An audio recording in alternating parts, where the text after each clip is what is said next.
AITA for leaving the house to stay with my boyfriend after my sister forced me to take care of her child. Me 20F do not like kids. I never have. I do not enjoy taking care of them, playing with them, or being responsible for them. I have always been clear about this with my family.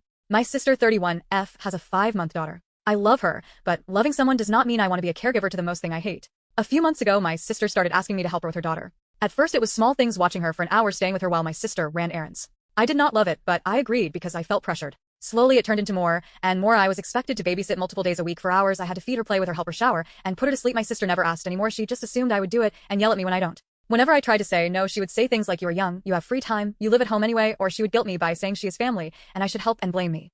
I felt trapped and exhausted. Even though I hated every minute of it, I still did it because every time I complained, my family told me I was selfish, and I felt that I were a one. Recently, I told everyone that I had planned a trip with my friends. It was already paid for and planned weeks in advance. I was excited because it was the first time in a long while I felt like I had something for myself. My sister immediately got angry. She said, "What am I supposed to do with my daughter?" Then I reminded her that I never agreed to be her full-time babysitter.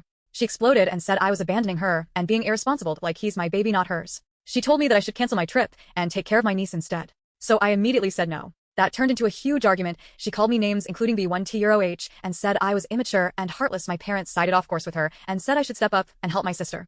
I felt overwhelmed and honestly done and thought that I would really snap at them if I stayed.